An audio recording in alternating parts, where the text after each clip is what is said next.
Welcome back, outdoor enthusiasts. We're in the outdoors, and we're here to show you how to install a chain link fence. Rest assured, we will also provide you with the best examples of products you can consider buying at the end of this informational video. As always, all the links for the products we mention are in the description down below, as well as timestamps to help you navigate through the video. Before we begin, be sure to like the video and subscribe to stay with us in the outdoors, especially if you are interested in more informational list-related content just like this one. Are you trying to find a way to keep intruders out of your property without closing yourself off completely? Oh, we have got the answer for you. It's time you learned more about chain fences. They are great for securing and enclosing places such as backyards, barns, as well as penitentiaries, government facilities, and even construction sites. What makes chain link fences a brilliant option is due to their economic advantages, durability, and affordability. That is why they take the best of both worlds, making them well known in commercial and residential places. Of course, a chain link fence won't install itself, which leaves you to do all the work. With the help of our guide, though, you'll be able to learn the ins and outs of how to install a chain link fence. The first step is to check local building codes and property lines. Building codes vary among towns and municipalities, so be sure to check the requirements in your area before you start. Since you'll eventually be digging post holes, we recommend calling the 811 center in your state so that someone can mark the utility lines on your property. It's extremely important to know where your property lines start and end to avoid accidentally digging in your neighbor's yard. The second step is to design and lay out your fence. You are going to have to identify potential conflicts with the landscaping or building structure, so mark your fence line and the locations of each post. This also allows you to know how much fencing you will need. If you want to get a feel for where your fence will go, you can mark the spots and spray paint. Not to worry, the paint should be gone when you mow your lawn. Next, it's time to figure out where the gates will go and how big they'll be.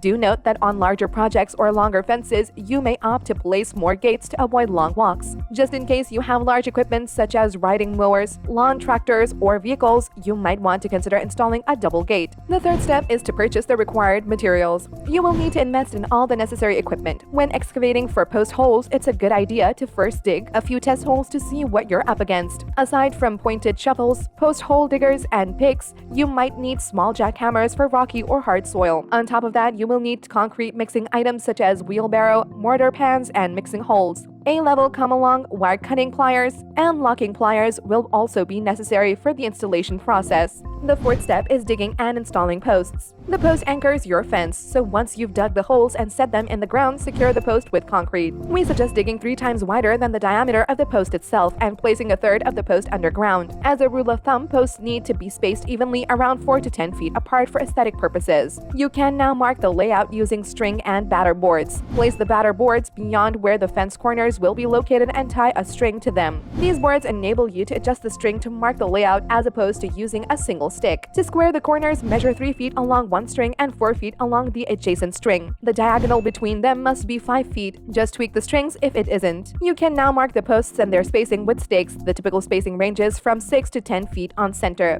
Be sure to check the manufacturer's directions for post spacing. Mark the holes around half the width of the post away from the layout lines. Afterward, mark your lines on the batter boards with a pencil and untie them so that you can dig the holes. We're going to start digging now. Mark the layout string locations on the batter board, remove the strings, and dig the holes to size. The terminal post holes, which are the end, gate, and corner posts, should be a bit wider and deeper than the line posts, which are posts in between the terminal posts. You can then reattach your layout lines to the batter boards. After the digging process is done, you can now add the posts. Be sure to mark the ground line on the posts to set them at the correct height before setting them in the hole. First, set the terminal posts, which should be the height of the chain link fabrics plus 2 inches. To make sure that the height of the line posts is uniform, tie a string between the terminal posts at the correct height of the line posts. This is a technique that is helpful when you're working on slopes. Add the concrete mix to the post holes where you can choose between regular set and fast set options. Remember to use the post level to ensure that each post is plumb and hold it in place with braces.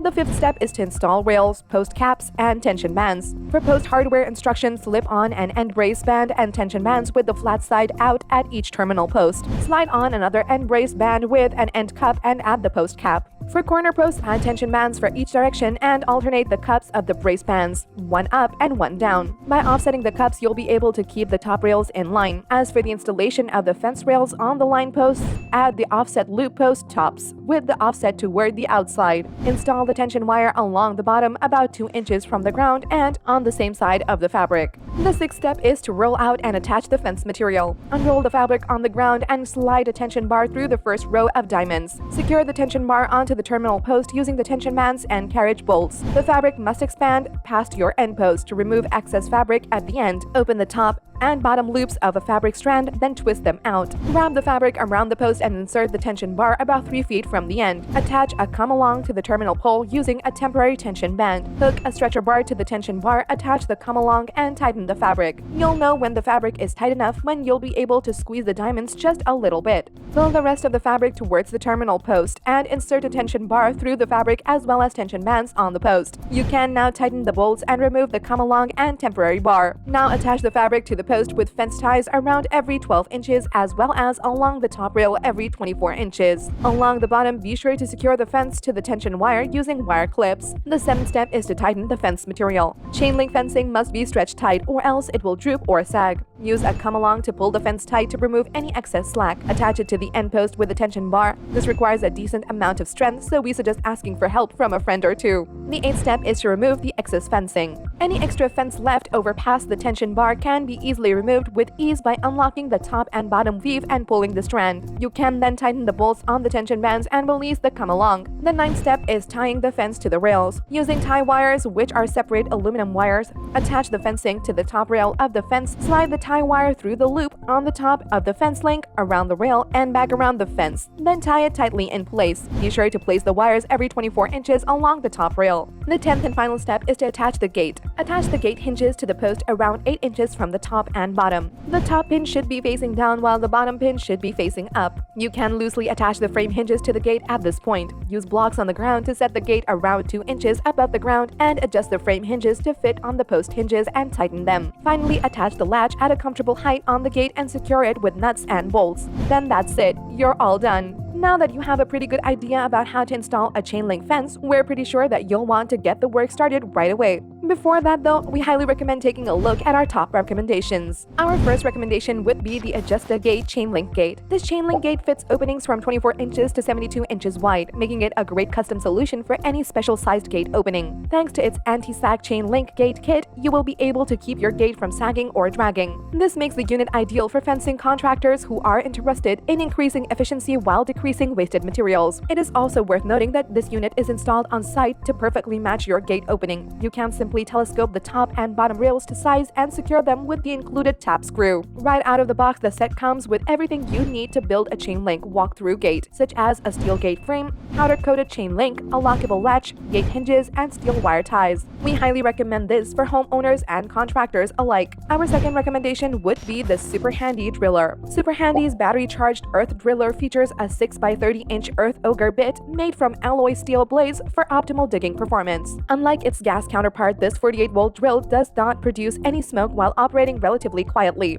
Equipped with a 3-planetary gear mechanism, it delivers high transmission efficiency while its robust brushless motor allows for a smooth and efficient digging process. The tool also features wide space handles for improved balance during operation and maximum stability. A reverse torque control function allows the user to quickly eject the auger quickly and efficiently from the soil without the need for a shovel. In terms of safety, the driller features an overload protector that has the ability to perform electronic quick stops that prevent the power head from overheating. There's also a single 2-ampere-hour lithium-ion battery and charger included in the set to get you started right off the bat. As for its size, the SuperHandy Driller measures 9.5 by 13.1 by 15.8 inches and weighs 22 pounds. Our third recommendation would be the Sinlon chain link fence ties. These little zip ties come in 100 pieces per set. Each tie is thickened and made from premium quality 304 stainless steel, making it highly resistant to corrosion and aging. Due to their superior UV stretch and abrasion resistance, they are the perfect choice for outdoor appliances. Boasting an undeniably durable build, these ties have a maximum tensile strength of up to 198 pounds with high temperature resistance from 170 degrees Fahrenheit to 1000 degrees Fahrenheit, making them suitable for outdoor applications under extreme weather conditions. On top of that, they are incredibly easy to use, featuring an internal ball locking mechanism that allows you to simply tighten the cable tie by simply pulling it. In terms of safety, the fence ties feature safe grinding edges that allow for worry-free tightening. Our fourth recommendation would would be the WORKPRO bolt cutter. The WORKPRO is crafted from drop-forged chrome molybdenum and features powder-coated jaws that deliver both maximum cutting efficiency and extended longevity. It is designed to cut bolts, rods, wires, rivets, and chains up to 3/6 of an inch. With its ergonomic design and dual material, slip-resistant handles, you can cut with ease and precision. On top of that, the cutter is made with a classic lever fulcrum design along with precisely aligned blades that provide you with maximum leverage, so you can cut with minimal effort. As for the size, the unit measures 17.71 by 5.9 by 1.96 inches and weighs 2.4 pounds. And there you have it, folks, the In the Outdoors team's breakdown of how to install a chain link fence. If you have any insights you would like to share with the team, do drop it in the comment section below and we will be sure to look it over for our next update. If you liked this video and it helped you in any way, please do give it a like and hit the subscribe button so that you can stay connected and updated with all of our research into everything that makes our outdoors great. We look forward to seeing you in the outdoors again soon.